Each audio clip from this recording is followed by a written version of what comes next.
আমাকে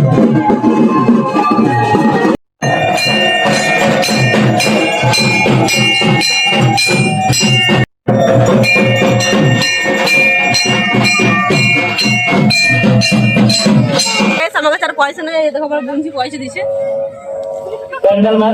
hello guys, good morning. তোমরা সবাই কেমন আছো? আশা করি তোমরা সবাই অনেক ভালো আছো, আর আমিও অনেক ভালো আছি। তো আজ হলো পুজোর দিন, মায়ের পুজো, মা অন্নপূর্ণার। আর দেখো কত বাজছে টাইম। তো এখন আমাদের সব সবজি কাটা হচ্ছে, অনেকজনকে নিমন্ত্রণ করা হয়েছে, সবাই আসবে খেতে। আর আজ আমাদের আসল পুজো, আজ আমাদের হবে বাড়িতে লবান। তো সবটাই আমি তোমাদের সাথে শেয়ার করব। এখন তো দেখতে পারছো আমাদের বাড়ি পুরো ফাঁকা, তবে একটু পর তোমাদেরকে দেখাবো আমাদের বাড়ি পুরো ভরে যাবে, কারণ অনেকজন আসতে চলেছে আমাদের বাড়িতে। এই বছর বলতে না, প্রত্যেক বছর আমাদের বাড়িতে অনেক অনেক মানুষ আসে।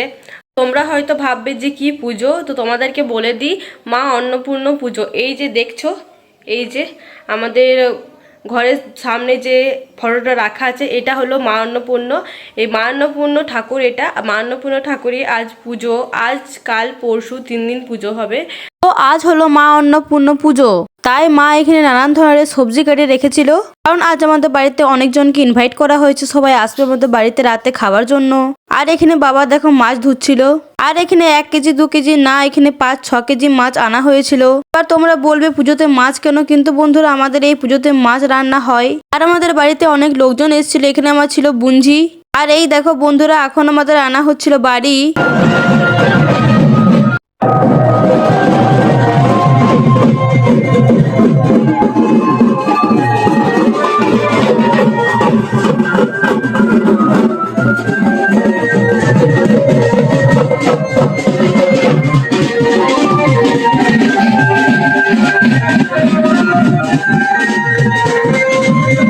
আনার পর আমাদের এখানে সবাই ডন্ডি দিচ্ছিল।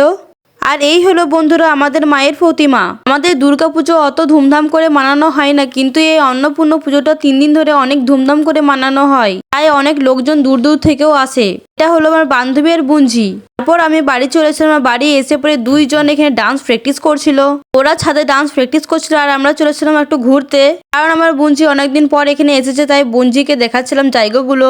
আর বন্ধুরা পুজোর প্রথম দিন আমি এই চুড়িদারটা পরেছিলাম, আমাকে কেমন লাগছে দেখতে অবশ্যই কমেন্ট বক্সে জানাবে। আর এখানে আমার 2 দিদি রান্না করছিল, আর আমার পিসিমাও রান্না করছিল। ব্লগটা আপলোড করতে একটু লেট হয়ে গেছে, তার জন্য অনেক অনেক সরি। আর এই দেখো বন্ধুরা, এটা হলো আমার মা। পুজোর দিন আমাদের স্পেশাল মেনু হলো এই লবান্নটা। এই লবান্নটা ছাড়া আমাদের পুজোর প্রথম দিন অসম্পূর্ণ।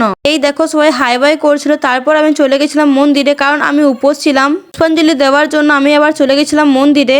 তারপর পুষ্পাঞ্জলি দেওয়ার পর এখানে মায়ের আরতি হচ্ছিল। দেখেছো বন্ধুরা কত লোকজন এখানে পুষ্পাঞ্জলি দিচ্ছিল। আমাদের এই পুজোতে অনেক ভিড় হয়ে অনেক দূর দূর থেকে লোকজন আসে। সারাদিন উপোস করার পর আমি এখানে বিকেল 5টার সময় খেয়েছিলাম খাবার। আমি বলতে না, সবাই এখানে 5টার সময় খাবার খেয়েছিল। তারপর আমি এখানে ভাজছিলাম মাছ। তাই ঘুরতে যাওয়ার জন্য আমি আমার বুঞ্জি একদম রেডি হয়ে গেছিলাম। আমাদের গ্রামে এই পুজোতে একটু ছোটখাটো মেলা বসে। মেলা যাবো আর ফুচকা খাবো না, সে কি আর হতে পারে বন্ধুরা? তাই আমি আমার বুঞ্জি খাচ্ছিলাম ফুচকা। অনেকদিন পর ফুচকা খেলাম বন্ধুরা। মেলায় ফুচকা কার কার ভালো লাগে সে তো আর জানি না, কিন্তু আমার খেতে খুব ভালো লাগে।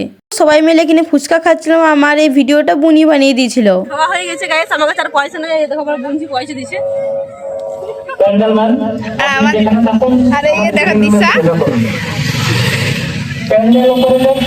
ফুচকা খাওয়ার পর আমরা এখানে একটু ফটোশুট করে নিয়েছিলাম। আর এই দেখো বন্ধুরা আমাদের পুজোর প্যান্ডেল। তারপর এখানে আমি ভিডিও বানাচ্ছিলাম আর সবাই আমাকে জ্বালাচ্ছিল। আর এই স্টেজটাই আমাদের যাত্রাপালা হবে, তার জন্য রেডি করছিল। তারপর 4 জন নিয়ে চলেছিলাম আইসক্রিম। ঠান্ডাতে বন্ধুরা ঠান্ডা ঠান্ডা আইসক্রিম খেয়ে আমার তো আওয়াজ একদম ধরে গেছে। ঠান্ডা তো অনেক বন্ধুরা, কিন্তু তাও খেতে ছাড়িনি। তারপর আমি রাতে চলে গেছিলাম যাত্রাপালা দেখতে। আর এই যাত্রাপালাটা আমাদের গ্রামের লোকজন মিলেই করেছিল। অনেক রাত তক আমি ওখানে ছিলাম আর যাত্রা দেখছিলাম। पत्थर पानी में मत फेंकोगे तो पानी कोई और भी पीता है। पत्थर पानी में मत फेंकोगे तो पानी कोई और भी पीता है। जीना है तो हंस के जियो, तुम्हें देखकर कोई और भी जीता है। सुंदर